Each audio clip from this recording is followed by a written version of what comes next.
Good afternoon and a very warm welcome to this public lecture of NMML on the subject of the contribution of Sri Raman Maharshi to national awakening and to India's spiritual heritage. We have the immense pleasure of having with us today for this lecture Dr. Venkat Ramanan, who is the president of Sri Ramanasramam and the great grandnephew of the great sage of Arunachal, Raman Maharshi. So I extend a very warm welcome. To him and thank him at the outset itself for accepting our invitation to deliver this lecture here. I can also see a lot of the followers of Sri Raman Maharshi who have joined us today, and that is why we have put some extra chairs here to accommodate.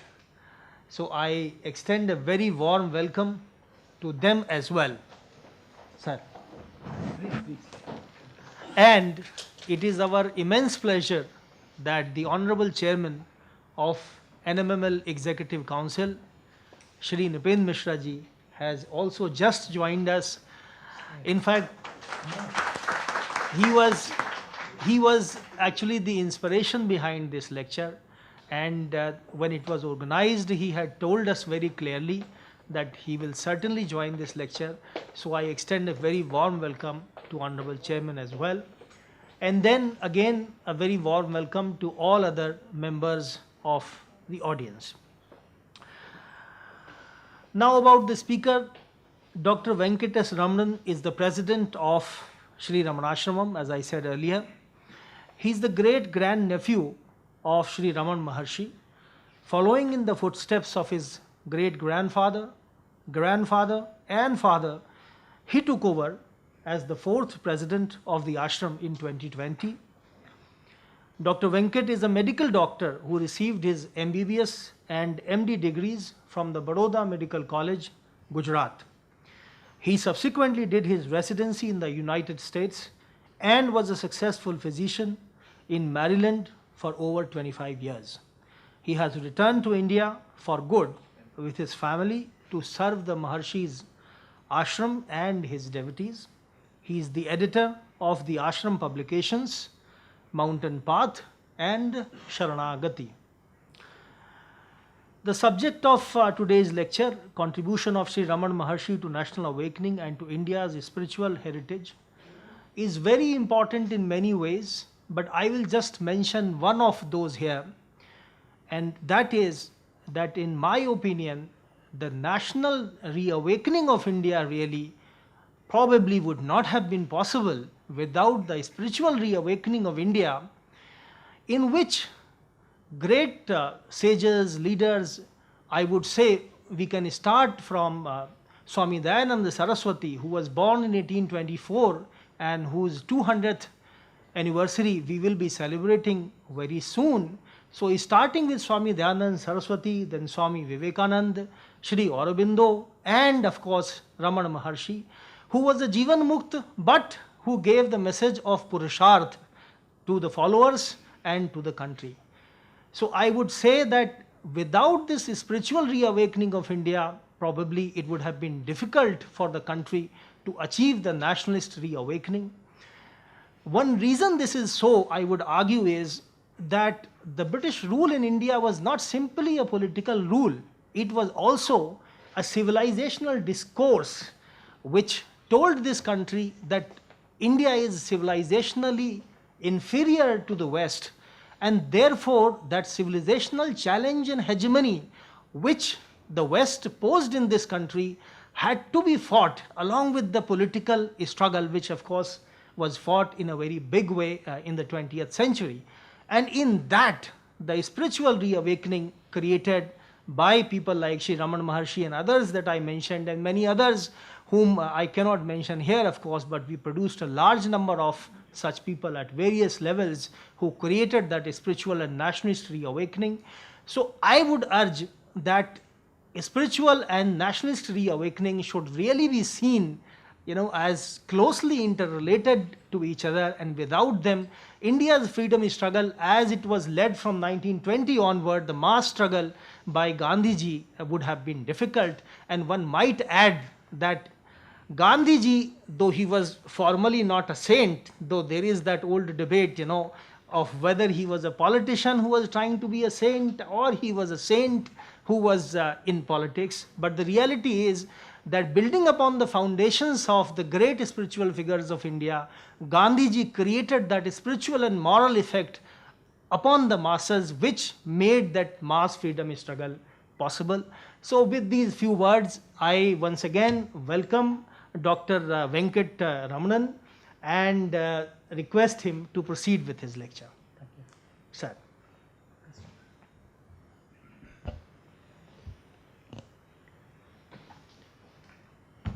Antaryasya bahirvidutatimiram jyotirmayam shashvatam sthanam prapya virajate vinamatam ajnanam munmulayan pashyan vishwamapi tamullasati yo vishvasya pare paraha tasmai Shri Ramanaya Loka Guruve Shokasya Hantre Namaha. A very good afternoon to the all the blessed Atmans here. Shri Nripendra Mishra ji, Ravi Mishra ji, Justice Ramurthy, Shri Bhatyani, and all the friends of Ramana Kendra. Thank you so much for being here.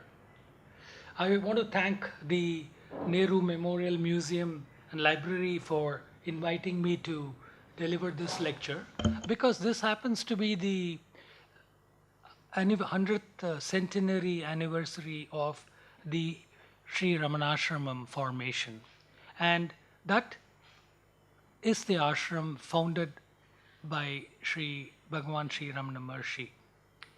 Friends, today I have two parts to my address, which I will divide as separate sections, and in the end I'll try to link them together because they are all interconnected, as Sri Mishra ji said.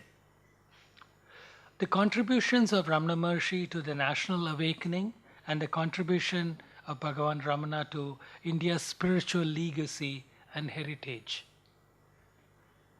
Carl Jung, a very famous Swiss psychiatrist and psychoanalyst of the 30s and 40s, said, Sri Ramana is a true son of the Indian earth.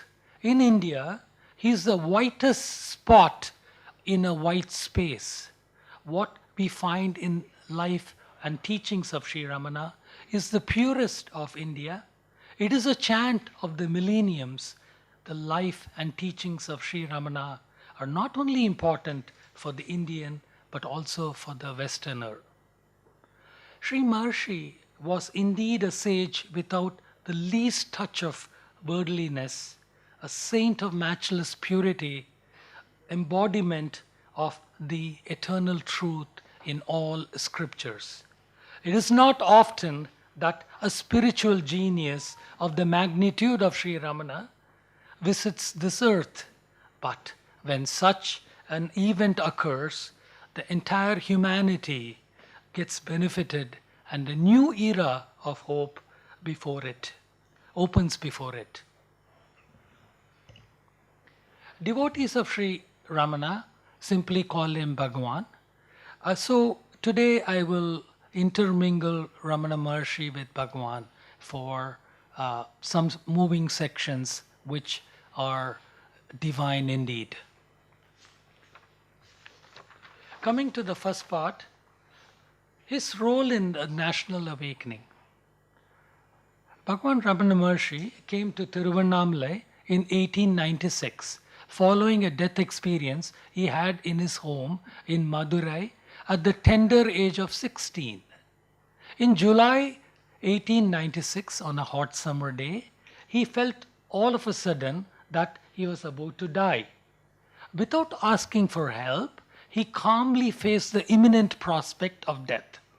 He drove his mind inwards and realized that death was only limited to his physical body. Simultaneously, he felt the rising of the full force of his personality and the awakening of the Atman, I, once for all. He experienced firsthand that he was the ever shining deathless spirit transcending the body. Fear of death vanished once for all. The 16-year-old was thus permanently established in the self.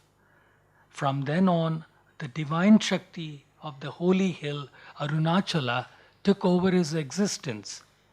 This hill drew the young sage from Madurai to Tiruvannamalai in September 1896. From that day, the sage of Arunachala has been radiating power and grace that triggered a national awakening and a spiritual renaissance in our motherland.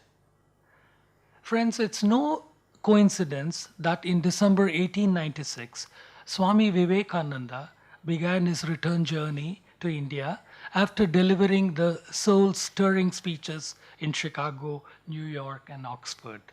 The Ramakrishna mission was established soon after. In fact, Sri Swami Vivekananda, on his travel near Ramnad, prophesied that a spiritual revolution was going to start from this place. And of course, we are experiencing just the beginning of it. Friends, it's no coincidence that Vande Mataram, our national song, was publicly sung by Rabindranath Tagore for the first time in the sessions of Indian National Congress in 1896. Sri Ramana Maharshi, the silent sage, was indeed the incarnation of Lord Dakshinamurti. He taught primarily by silence and suffused spiritual strength to all.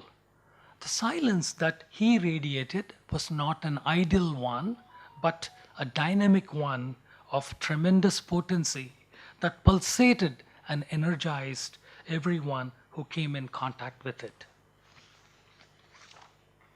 His devotees included famous poets of that time who were part of the freedom struggle, like Subramanya Bharati, Suddhananda Bharati, Dilip Kumar Roy, Sarojini Naidu, and Harindranath Chattopadhyay, to name a few, who drew inspiration from him. Chief Justices and High Court Justices like Justice K. Sundaram Chettiar, Justice N. Chandrasekhar Iyer saw in him all the characteristics of a Sthitak Prajna described in the Bhagavad Gita.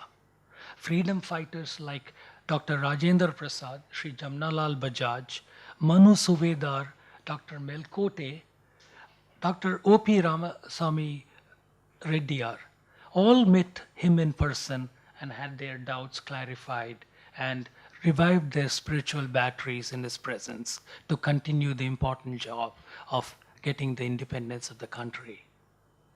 When a devotee asked Sri Ramana Maharshi, "Is not the tapasya of the ancient Mahatmas of the land available for the benefit of its present-day inheritors?" He replied, quote, "Is it without such a saving grace that the present awakening has come into being?" Bhagavan had high regard for the father of our nation, Mahatma Gandhi. He said, quote, "Gandhiji has surrendered himself to the divine and works accordingly with no self-interest. He does not concern himself with the results, but accepts them as they turn up. That must be the attitude of all national workers."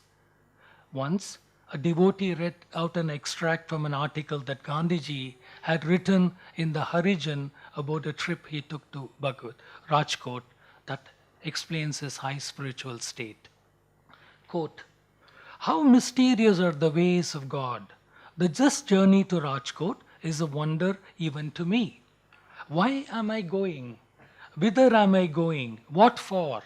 I have thought nothing about these things. And if God guides me, what should I think? Why should I think? Even thought may be an obstacle in the way of his guidance." The fact is, It takes no effort to stop thinking. The thoughts do not come. Indeed, there is no vacuum. But I mean to say that there is no thought about this mission. To this, Ramana Maharshi remarked how true the words were and emphasized each statement in the extract. Sorry.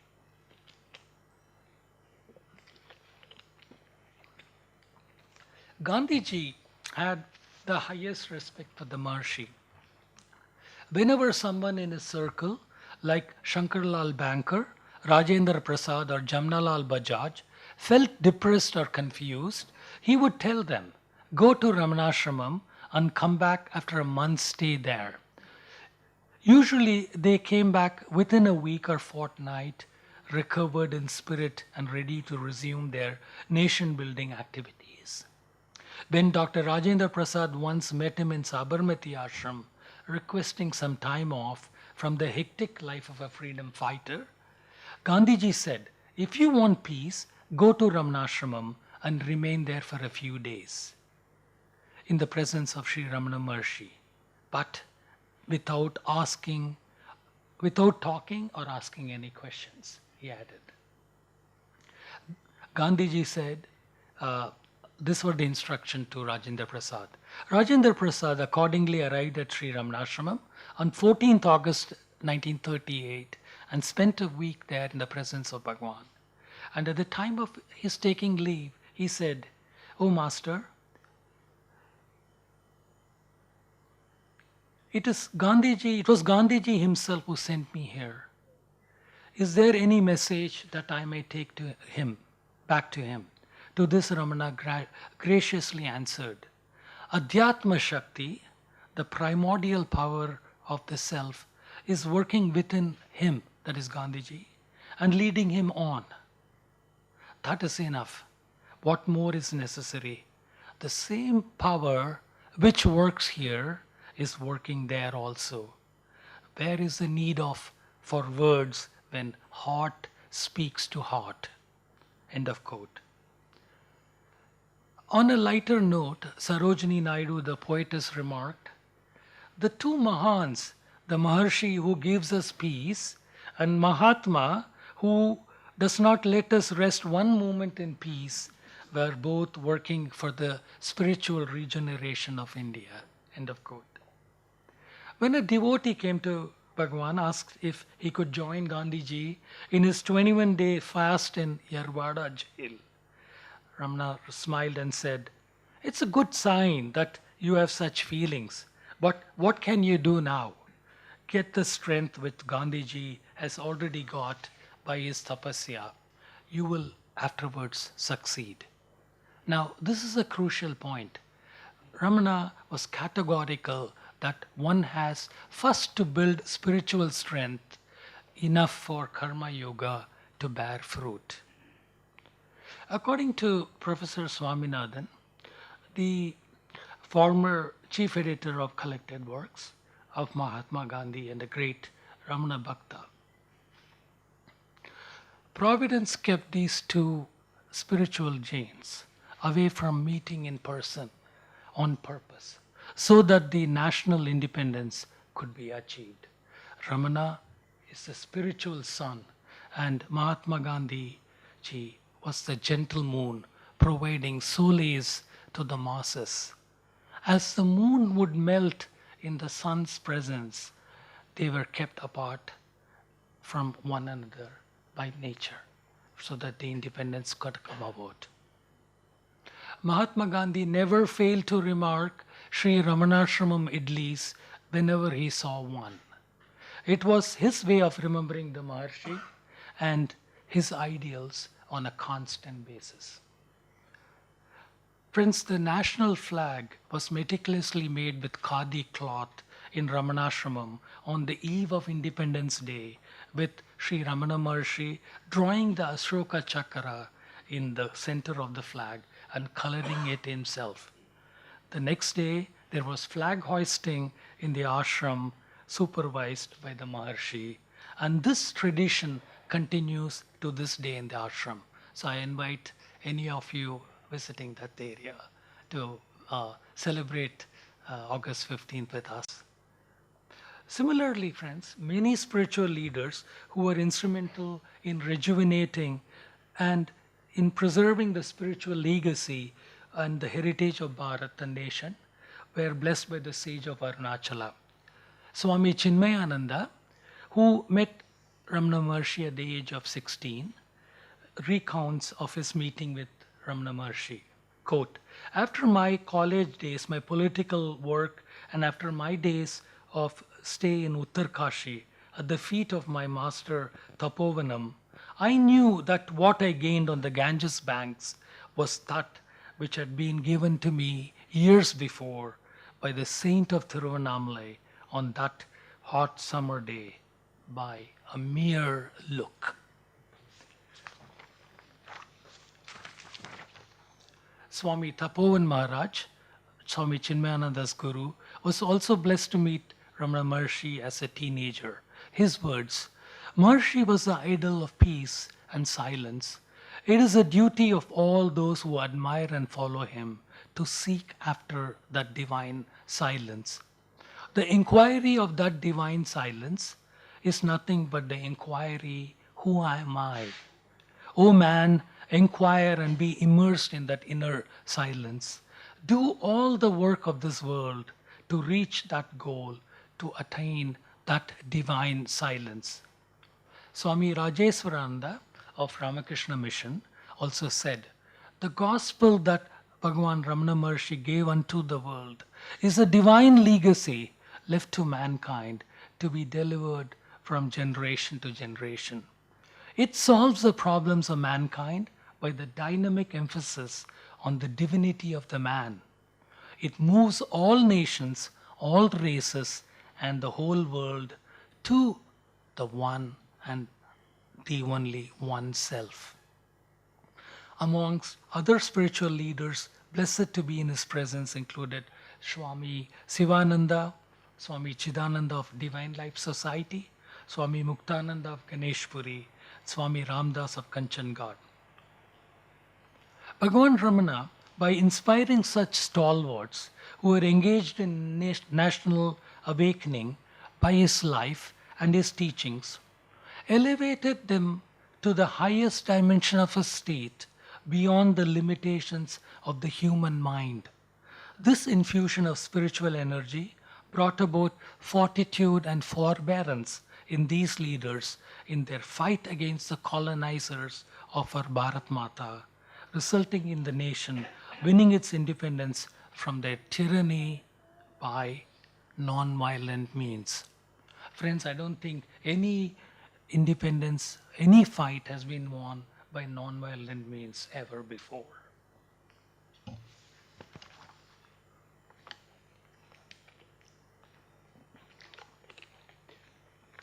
Now, I'm going to come to the second part of my address, contribution of Sri Ramana Maharshi to India's spiritual legacy and heritage.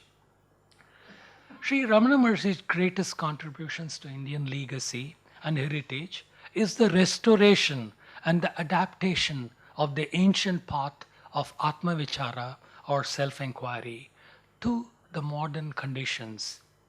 In ancient times, it had been a path reserved for the heroic few who could strive in solitude, withdrawn from the world in constant meditation. As might be expected, the practice therefore became increasingly rare over time. What Bhagavan Ramana did was to restore it in a new form combined with karma yoga in such a way that it could be used in the conditions of the modern world. Since it requires no ritual or outer forms of worship, it is in fact the ideal method for the need of our times. He revived Jnana Yoga by lifting it out of a particular religion which had engendered it and making it accessible to men of all religions. If Ramakrishna was like Darwin, Sri Ramana is like Einstein.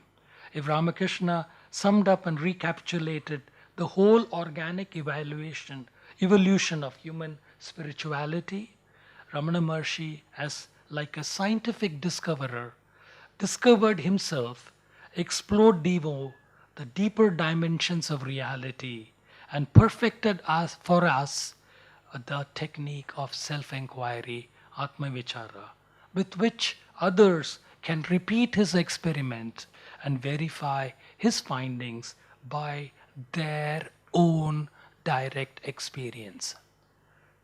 Sri Ramana is typical a power of Tamil culture with its rigorous intellectual precision, as Sri Ramakrishna is of Bengali culture with its emotional warmth, and Mahatma Gandhi of Gujarati culture with its brisk, down-to-earth practicality.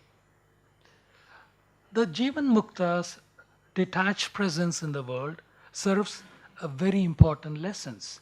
For us who are on this side of Maya, it provides for us the point of contact between the Paramarthika and Vyavaharika world. It presents to us the experience of oneness of all selves in awareness and convinces us of its practical possibility. It shows us all that the dream is in the dreamer and not the dreamer is in the dream. Any amount of action can be performed and quite well by the jnani without his identifying with it in any way or even imagining he is the doer. Some power acts through his body to get the work done. The Jivan Mukta continues to live in our midst as awareness, as the person in all persons. He lives in all and as all life. In the words of Kapali Shastri, the Maharshi is unique in the history of world's saints. To have lived for full 54 years after realization, to have influenced so many from his seat in one place, to have been accessible to all at all hours is something unprecedented. Kanchi Paramacharya said, "No religion spreads because of its doctrines. People do not care much for doctrine. But when there appears a man of outstanding goodness in life and conduct, filled with compassion, of tranquility, people trust him the moment they set eyes on him. They accept his teaching because they are convinced the doctrines upheld by such a man must be sound. On the other hand, a doctrine, however sound or true, has no appeal to common people if its advocates fail in conduct. Bhagavan spread his doctrine by living it, by embodying it in every worldly deed of his." In the words of Professor of Philosophy of Allahabad University, Dr. Hafiz Syed, an ardent devotee, quote, "His plain and unsophisticated philosophy, reflected in his day-to-day conduct, serves as a key to unlock the system of life and solves in a practical way the complicated social, political, religious, and economic problems that confront us today. The sage of Arunachala, however, is not a dogmatic teacher nor a religious propagandist or a reformer. He is really a spiritual scientist who has adopted the scientific method of approaching the truth by investigating the realm of the unknown with the aid of his intuitive genius, which has assimilated reason.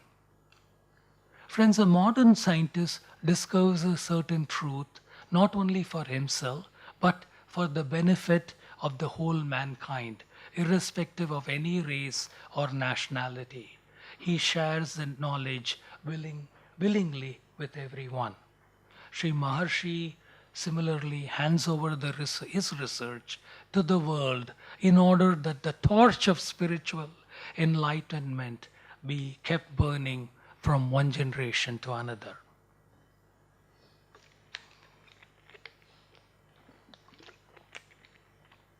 I'll try to briefly explain Atma Vichara.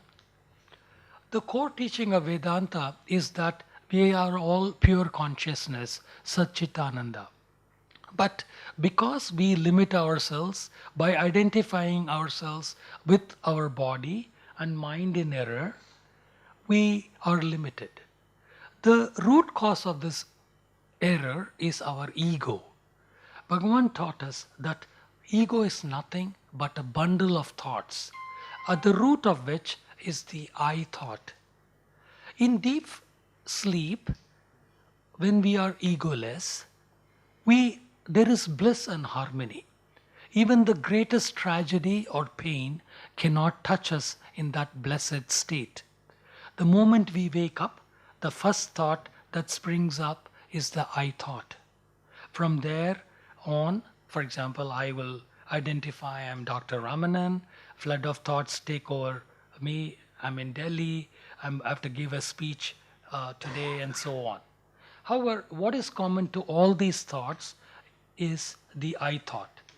So Ramana simply tells us to get to this core thought, and to strip it of all its association with adjuncts. Once that is done, he asks her to trace what remains, which is the pure I thought, to its source, the Hridayam, on the spiritual heart center, the seat of unalloyed bliss and peace. In a book, Ramana Gita, where he addresses questions to the great saint Kavyakanta Ganapati Muni, chapter 5, Hridaya Vidya, Ramana says, the heart referred is not the physical organ on the left, but the self which is conceived is located on the right side of the heart. This is the source from where the I thought and all other thoughts arise. The whole universe is in the body, and the whole body is in the heart. Hence, all the universe is contained in this heart. As the sun gives light to the moon, even so, this heart gives light to the mind.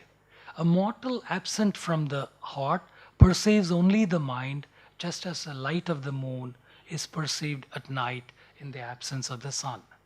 Not perceiving that the true source of light is one's own self, and mentally perceiving objects as apart from himself, the ignorant one is denuded.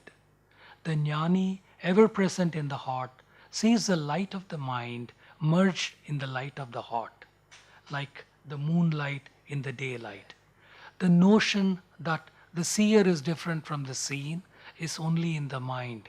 For those who abide in the heart, the seer and the seen are one.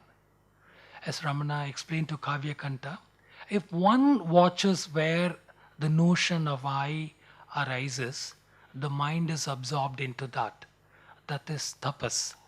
When a mantra is repeated, if one watches the source from which the mantra sound is produced, the mind is absorbed in that.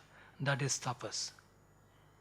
So practically, say if I am agitated about something or someone, the practice of Atma Vichara is to catch myself from falling into a deeper state of agitation by asking, who is it that is getting agitated?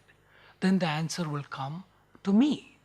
Then I should ask, who is this me? Who is this I? Then by at the same time reminding myself that I am the pure consciousness, I am not the mind or this body. Then we are taken back to the pure I thought, and then to the spiritual heart, the Hridayam. So we are able to get a spiritual solution instead of letting the agitation overpower us. Friends, frequent practice of this Atma Vichara will help everyone to stay in control of one's thoughts and deal with life's vicissitudes with calmness and poise. Whether the body is engaged in talking, reading, or anything else, we should not lose focus on the pure I. Keep it at the center of our attention all times, in the background. The beauty of this method is that it can be practiced anywhere and under any situation, quietly and unobtrusively. No external rituals are needed. People around us need not even know that we are practicing self inquiry. What they will see is the result of the practice, the fruit of the practice, the efficiency and the calmness in us. The practice can thus be part of any karma we are engaged in. That is why Bhagavan Ramana never encouraged anyone to give up life in the world. He explained that giving up would only exchange the thought, I am a householder, for the thought, I am a sannyasin. Whereas what is necessary is to reject the I am the doer completely and remember only I am. This approach can be done by means of vichara, equally while in New Delhi as well as in Arunachala. It can be done in a city or in the forest. The declaration that renunciation of the sense of doership is the only true renunciation offers the greatest solace to seekers and makes India's highest philosophy accessible to peoples from all walks of life. So many have explained Vedanta over ages, but only Bhagavan Ramana presented the essence in the clearest and the succinct manner. He thus brought fresh life to Vedanta and showed that this path is not a theoretical, abstract philosophy, but is the most practical world to lead a harmonious life, even in the external world. He never encouraged anyone to give up performing duties, discharge of karma in this world. He advised the devotees to give up the I am the doer attitude and not to be attached to the results of their action. He quotes Yoga Vashishta to even make it a very happy, playful episode. As Saint Vashishta advises Rama in Yoga Vashishta, quote, holding firmly at heart to the truth of your being, play like a hero your part on the world stage, inwardly calm and detached, but assuming zeal and joy, initiative and effort, and performing outward actions appropriate to your particular role in various situations.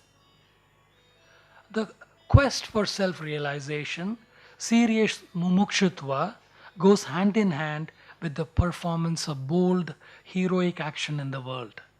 In the practice of dharma, outward action, there is no difference between the seeker and the realized person. Sri Ramana Maharshi demonstrated this through his own life.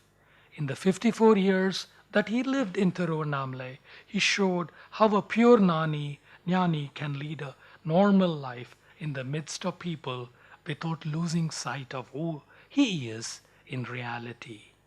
He is Brahman or the Self. We read about such jnanis in our Puranas and epics, but for us, Bhagavan Ramana lived like those rishis of the yore. Sincere aspirants were drawn to him from all over the world. Women, men, scholars, peasants, rich, poor, even animals and birds. An acharya recently whom I met, who is involved in the G20, said Vasudeva Kutumbam can be explained in two words. Ramana Maharshi. Simba Ramana Maharshi revered Arunachala, the holy hill, true to our Hindu heritage of treating all land and water sacred. His presence can be felt to this day. In fact, it is felt with greater intensity than when he was in the body. As being in the ashram, I meet seekers of all ethnic backgrounds from all over India and world every day in the ashram. This includes people from Syria, Turkey, Israel, China, and all parts of India. Our ashram has peacocks, cows, monkeys, and dogs cohabitating naturally with humans, and also has the richest flora and fauna As devotees say, it is like the Panchavati of Ramayana. This is the spiritual heritage of Bhagavan Ramana. Following Bhagavan's teachings, even partially, offers immense solace and comfort. He lives through his teachings and is eternally here as the inner guru for all sincere seekers. Friends, I'll begin to conclude. Sri Ramana Maharshi made significant contributions to both national awakening and India's spiritual heritage. Some key aspects of his contributions include spiritual awakening. Sri Ramana Maharshi's teachings and presence played a crucial role in the spiritual awakening of many individuals. His emphasis on self-inquiry and direct experience of one's true nature resonated with seekers from various backgrounds. Through his teachings, he inspired countless individuals to explore their inner selves and attain spiritual liberation. Number 2, Advaita Vedanta. Ramana Maharshi's teachings, born out of his own direct experience, are deeply rooted in Advaita Vedanta, a philosophy that emphasizes the non-dual nature of reality. He helped revive the practice of this ancient philosophical tradition. His teachings continue to influence scholars, teachers, seekers worldwide. Universality of his message. Sri Ramana Maharshi's teachings transcend religion and cultural boundaries. He emphasized the unity of all religions and the universal nature of spiritual realization. His teachings promote love, compassion, and understanding, fostering a sense of unity and harmony amongst individuals from different backgrounds. For friends, we are all nothing but the Atman. Number 4, establishment of Sri Ramanasramam. The ashram that Sri Ramana Maharshi, that I would say established around him, for he had no sankalpa. It just came about. So this ashram, established in the town of Tiruvannamalai, is a spiritual hub attracting seekers from all over the world. The ashram, nourished to this day by his living presence, increasingly continues to serve as a center for spiritual practice, study, and contemplation. Written works. Sri Ramana Maharshi's teachings have been saved for posterity as written works. They have been translated into various Indian and world languages and have been instrumental in spreading his teachings by making them accessible to any genuine seeker anywhere in the world. Friends, last year people from over 120 countries visited Ramanasramam, and this is without any propaganda. So as the teachings say, when the disciple is ready, the master appears before him or her. Influence on spiritual teachers. Ramana Maharshi's teachings have had a profound influence on many spiritual teachers and leaders. His teachings continue to inspire and guide spiritual seekers both in India and abroad. Albert Einstein said of Mahatma Gandhi, "Generations to come will scarce believe that such one as this ever in flesh and blood walked upon this earth." Similarly, we have read about great rishis in Srimad Bhagavatam, other scriptures, but here was one who walked upon this earth in flesh and blood as recently as the 20th century. Now, truly, this is the conclusion. This is the era of AI, which we know, artificial intelligence, it's summarized as AI. All conversations revolves around AI. In the same vein, I will conclude with an AI reference with your permission. The topic of today's topic is contribution of Ramana Maharshi to national awakening and to India's spiritual heritage. For this I will say AI, Arunachala and India. This summarizes his contribution to national awakening, nation building. for the spiritual movement that began by his coming to Arunachala in India is just continuing to do all this. Similar, the other AI is Atma Gyan and Pure Eye Consciousness AI. Summarizes his contributions to India's spiritual heritage. May we all strive towards this AI, attaining Atma Gyan and Pure Eye Universal Consciousness by shedding our limited egos, is my prayer today. Friends, thank you for your kind attention. Om Namo Buddhaya.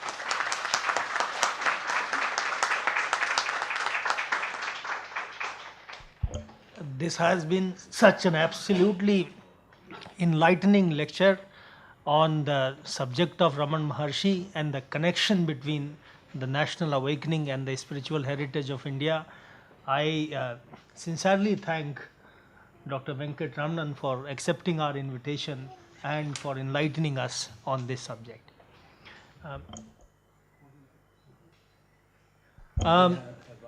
We are now open for questions and comments.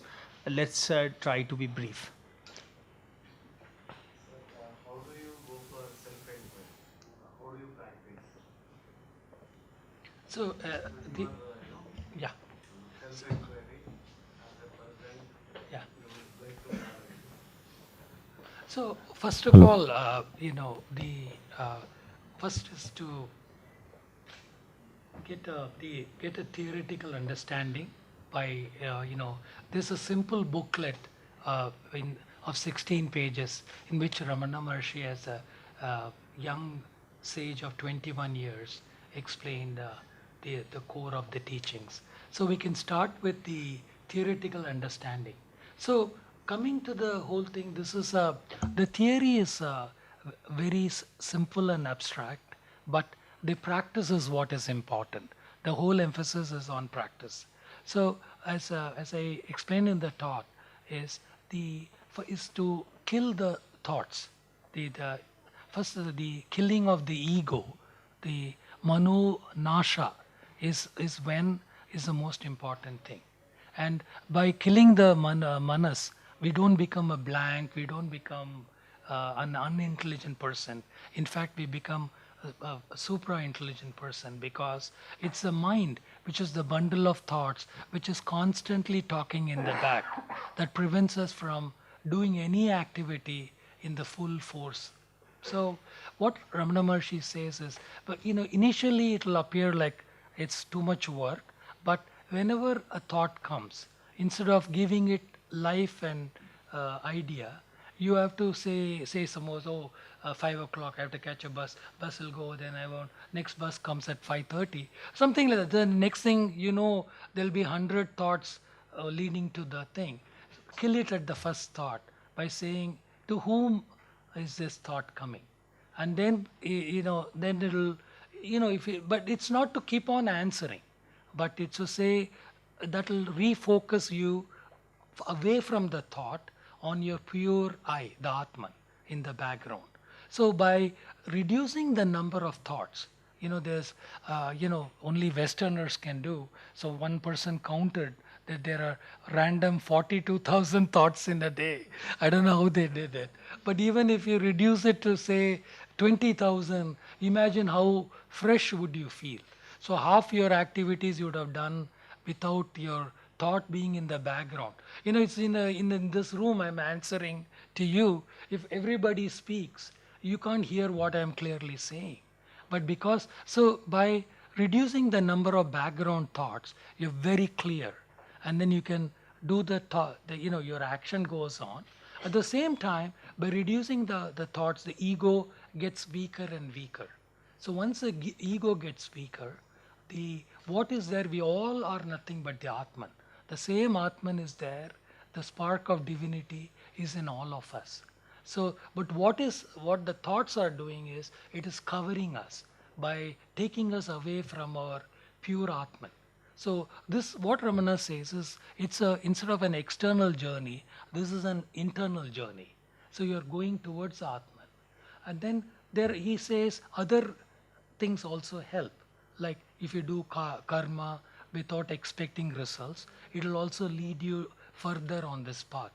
Then bhakti marga also helps, that way.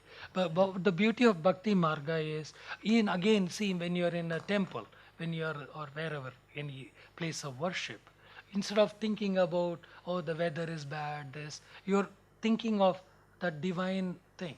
So again, so as he says, meditation is nothing but sticking to one thought. And that's why meditation keeps you so fresh and pure. So that you can do it naturally too. You don't have to shut yourself in your house, in your room. Of course, he says, but some spiritual practices do help. So like meditation in the morning initially and before going to bed, again, improves your focus. So that. But the eventual thing is, all these other margas are only way towards jnana marga. The highest marga is jnana marga. All the other bhakti, karma, yoga marg are all only to make you stronger, to make your mind stronger, so that it can go towards the Atman. So I hope I didn't confuse you much. No. Please raise your hands Yeah. if you want to ask a question. Yes. Let others Yeah. also get an But opportunity. it's You a can start. dominate Start the with mark. who am I? Start with who am I? The booklet. Yeah. Yes. Thank you very much for your elucid talk. But I would like to ask you one question. Yes. If we are so rich and enlightened on most of the subject, Yes. still we are not able to produce scientists. Just give me 1 minute more. Yes. We are not, we have been, for 1200 years, we have been under various, occupancy of other countries.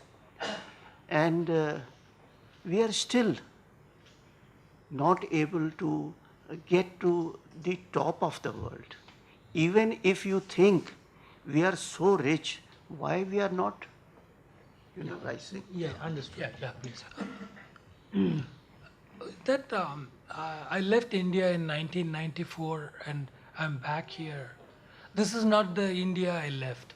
It's like, I would say, almost like United States. If we continue the way India is progressing, we'll soon catch up. Frankly, I don't miss America at all. The way India is progressing and probably the way the other countries maybe are falling. But coming back to you, maybe,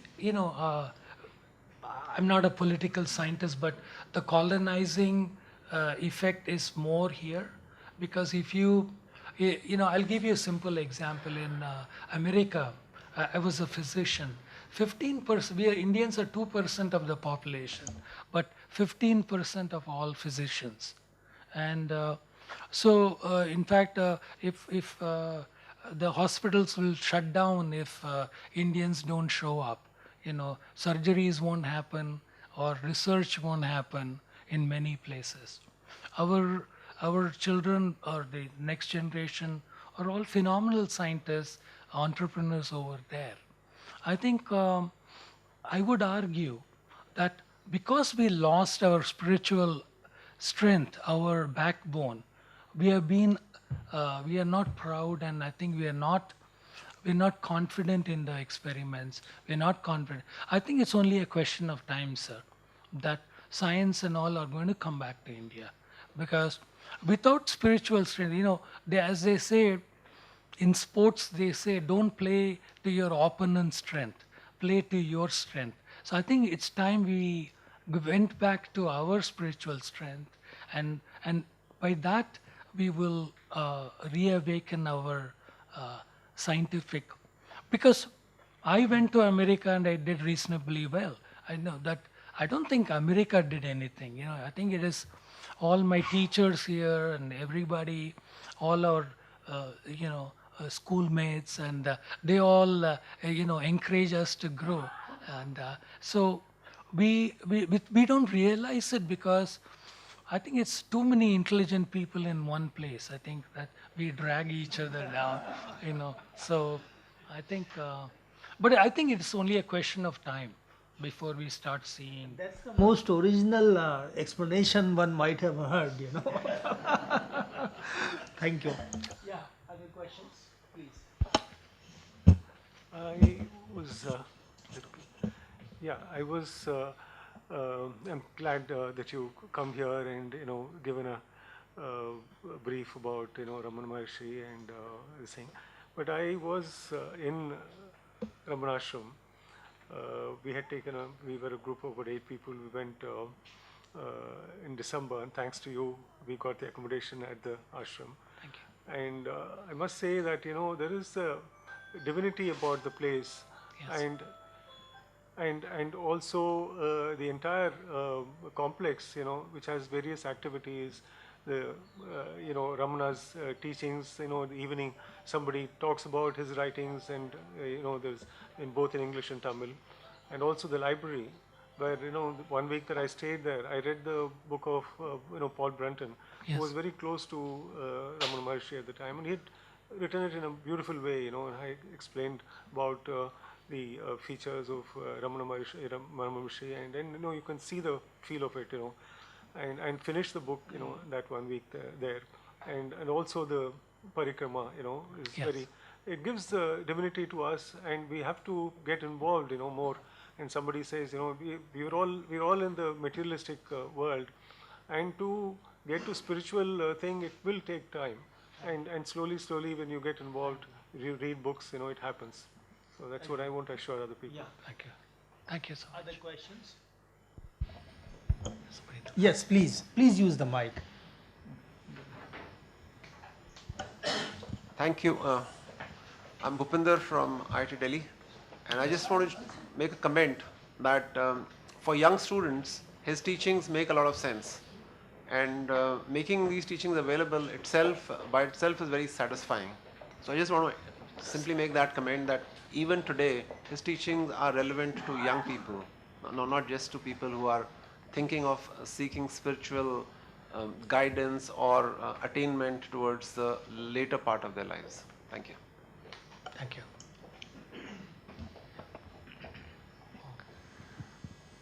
Thank you very much, sir, that you came all the way from Tiruvannamalai to address us all in this occasion. And I would like to reinforce several aspects that I liked about your address. The first one being ashramam was built around him. He was not the founder of the ashram. He didn't move an inch from where he was, and it was just pure, unadulterated Vedantic knowledge that he expounded, that through silence, that it attracted everyone from around the world to his place. And I really liked the quote that you mentioned about, the reference to Carl Jung, the great psychotherapist. And I would like to add one more of his, which he says, probably he is the only sane person in the world. He says that often. Because he is so untouched by any of the physical, emotional, mental conditioning. Like, what if today I lose my job, I lose my sanity, I lose my memory, all my organs are transplanted, then what will be my identity? That is, to a person who asked where to begin, who am I, self-inquiry, probably you can start by asking these questions to yourself. What if you lose all of your memory today? Thank you. So that is the kind of... People do lose their memory, of course, not suddenly, most of the time, but So, over a period of time. no, memory is just one facet of it. Yes, I'm yes. just asked. Let others Yeah, also so get that a is. chance. Thanks a lot for others bringing also in get so a many very nice references. Yes, please raise your hand if you want to ask a question.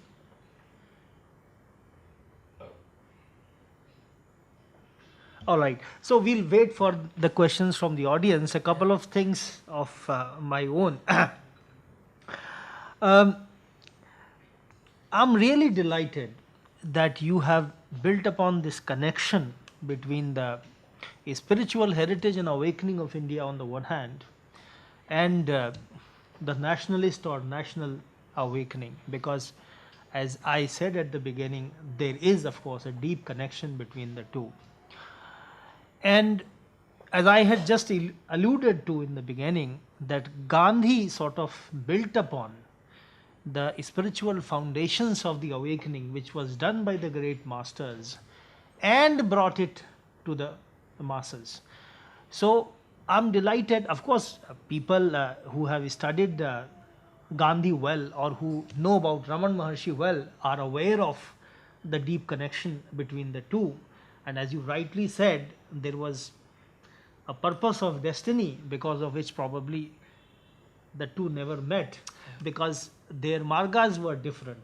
So Gandhi was a spiritually enlightened person, who had great adhyatmik and atma shakti. In fact, I would say that he was a rare person in that his atma shakti was the strength on which India's mass freedom struggle was built upon. It is not as if other leaders did not have atma shakti, but Gandhi was the very essence and quintessence of it, because it was built on, as you said, Raman Maharshi said, on the tapasya of, on the spiritual awakening that had taken place in him over the decades in South Africa and then of course in India. It was because of that that he could do this. And of course Raman Maharshi could see this, that what Raman Maharshi was doing in the spiritual field, as a Jivan Mukta, Gandhiji was doing in the political field. So in a sense it was it was a symbiotic relationship, because you needed a mass leader who could communicate to the masses about the spiritual heritage and the spiritual values of this great land, this great civilization. Because as we know, the words of saints, etc., they require that sort of communication from others for them to reach the wider audience. And so I would say that it is not just a coincidence, as you rightly said, that the two existed around the same time. Of course, Sri Raman Maharshi was about 10 years younger than Gandhi, and of course he lived for 2-3 years more. But if you look at it, roughly their period of activity was the same, starting from early 20th century to about the middle of the 20th century. So this is just a comment. I am glad that you have built upon it, because this is something that is often lost upon people, because they think that it was simply a political thing, a political movement or a political struggle that was required to liberate India. But I would say that India's liberation was as much a spiritual liberation as it was a political liberation, in which Sri Raman Maharshi, of course, along with other great masters, and Gandhiji, in a way, worked together.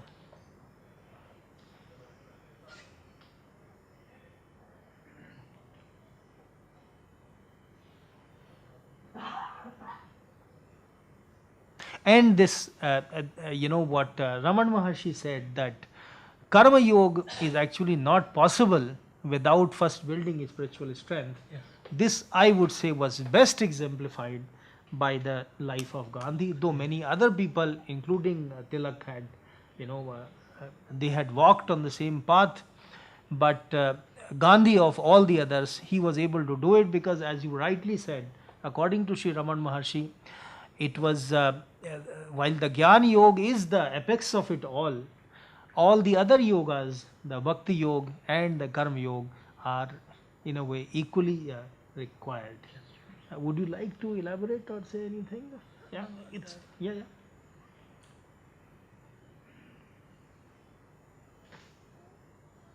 And the other important thing that, I just jotted down that you have mentioned is, and I think this is one of the greatest messages from the life of Raman Maharshi, to which I had alluded at the beginning, that he was a Jivana Mukta who gave the message of Purushartha. Because as Gandhiji also used to say, that my place is not in a cave in the Himalayas, my place is in this world. Now, so Raman Maharshi ji is is a unique case, as you said, of somebody who achieved a spiritual enlightenment at a very young age. Usually, in the history of Indian civilization, we notice that it comes at a fairly advanced stage of one's life. But of course, there are some examples of that sort. But in the case of Sri Ramana Maharshi, one can definitely say that obviously it was his Purva Punya which brought that kind of deep spiritual experience to him at the young age of 16, because as the Indian culture civilization believes, the sanskars never die, they pass on from one birth to another. That's the teaching of Gautam Buddha also. And obviously, given certain circumstances, these get awakened at an opportune moment. So that is what happened.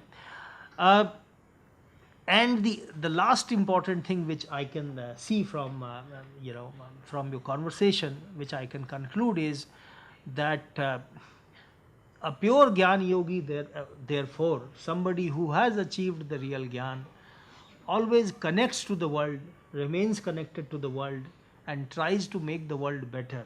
Because of what little I know about Sri Ramana Maharshi, he continued, though he remained located in Arunachala, he took great interest in the lives of those who came to his ashram, including, from what I remember, the lives of the animals, which that tradition, of course, you have continued with. So, and lastly, as you have emphasized, that one of the main messages of Sri Ramana Maharshi's life was that in essence all religions teach the same thing. So there is an essential unity of all religions of the world. Their paths may be different, which is of course one of the greatest spiritual, moral, ethical, and also political, I would say, messages given by the Indian culture and civilization. Ekam satya vipra bahudha vadanti. Now this, of course, you might say, was also manifested in India's freedom struggle. Its inclusiveness, the leadership by Gandhi, of course, presented a quintessential sort of struggle in which everybody was sought to be brought together, and not just people belonging to different religions, but different creeds and other kind of beliefs which may not be described as religion. So this was one of the greatest achievements of Sri Ramana Maharshi. Of course, Sri Ramana Maharshi was one of those about whom we can never say enough. But I'm glad there don't seem to be any further questions from the audience.